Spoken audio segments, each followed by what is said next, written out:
बाबा साहब को बदनाम करने की साजिश। शहर के एक कोने में एक छोटी सी चाय की दुकान पर कुछ लोग गर्म चाय के साथ एक गंभीर चर्चा कर रहे थे। चर्चा का विषय था बाबा साहब डॉक्टर भीमराव अंबेडकर की विरासत और उसे बदनाम करने के प्रयास। शुरुआत रवि, जो एक स्थानीय पत्रकार था, उस दुकान पर बैठा सब सुन रहा था। उसकी आंखों में सवाल थे लेकिन दिल में गुस्सा। उसने महसूस किया कि सोशल मीडिया और कुछ ताकतें बाबा साहब की छवि को धूमिल करने की कोशिश कर रही हैं। लेकिन कौन और क्यों? पहला सुराग, रवि ने अपनी खोजबीन शुरू की। वह पुरानी किताबों, भाषणों और सरकारी दस्तावेजों की छानबीन करने लगा। उसे पता चला कि बाबा साहब ने जो संविधान बनाया था उसमें सबके लिए बराबरी की गारंटी थी। लेकिन कुछ लोगों को ये समानता रास नहीं आ रही थी।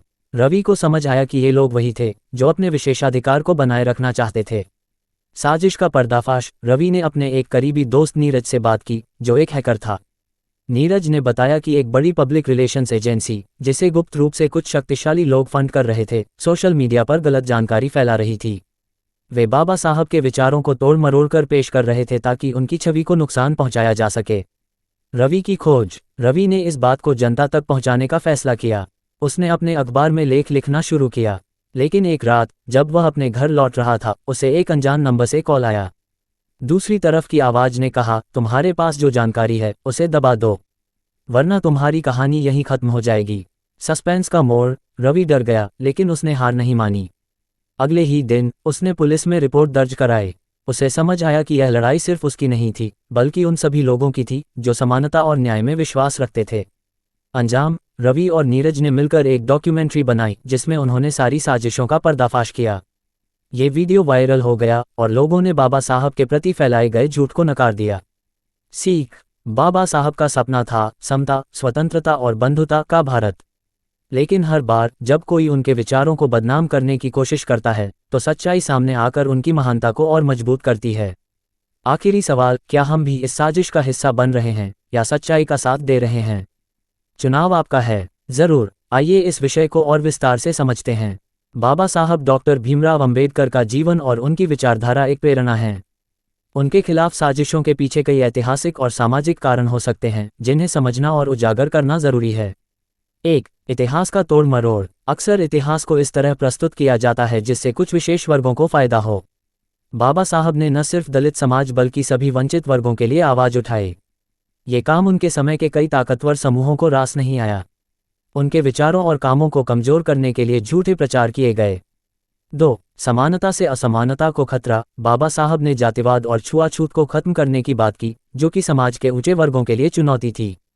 उनके प्रयासों ने उन विशेषाधिकारों पर चोट पहुंचाई जिन्हें ये वर्ग सदियों से एंजॉय कर रहे थे। इस वजह से उनके खिलाफ गलत प्रचार शुरू हुए। 3. सामाजिक मीडिया का दुरुपयोग। आज के दौर में सोशल मीडिया एक बड़ा हथियार बन गया है। लोग झूठी बातें फैलाकर सच्चाई को छिपाने की कोशिश करते हैं। बाबा साहब के विचारों को जानबूझकर तोड़ मरोड़ कर दिखाया जाता है ताकि उनकी छवि कमजोर की जा सके। 4. सच्चाई के रक्षक। लेकिन इतिहास ने हमें बार बार दिखाया है कि सच्चाई को दबाया नहीं जा सकता। जो लोग बाबा साहब की विरासत को जानते और मानते हैं वे हमेशा इस झूठ के खिलाफ खड़े रहते हैं। आगे की राह। शिक्षा का महत्व। बाबा साहब ने कहा था, शिक्षित बनो, संगठित बनो, संघर्ष करो। हमें उनके विचारों को पढ़ना और समझना चाहिए ताकि झूठ को पहचान सकें। विचारों का प्रचार। उनके असली विचारों और कार्यों को लोगों तक पहुंचाने के लिए हमें किताबें, लेख और सोशल मीडिया का सही तरीके से इस्तेमाल करना चाहिए। संघर्ष जारी है। समानता और न्याय की लड़ाई अभी खत्म नहीं हुई है। ये हर उस व्यक्ति की जिम्मेदारी है जो बाबा साहब को मानता है। निष्कर्ष। जो लोग बाबा साहब को बदनाम करने की कोशिश करते हैं वे उनके विचारों की शक्ति से डरते हैं। लेकिन बाबा साहब का जीवन एक उदाहरण है कि सच्चाई हमेशा जीतती है। हमें उनकी विरासत को बचाना और आगे बढ़ाना है। आप इस विषय पर और किसी खास पहलू पर चर्चा करना चाहें तो बताएं। सूचना सिर्फ मान्यताओं और जानकारियों पर आधारित है। यहाँ ये बताना जरूरी है कि यह मेरा वीडियो किसी भी तरह की मान्यता, जानकारी की पुष्टि नहीं करता है। किसी भी जानकारी या मान्यता को अमल में लाने से पहले संबंधित विशेषज्ञ से सलाह लें। धन्यवाद।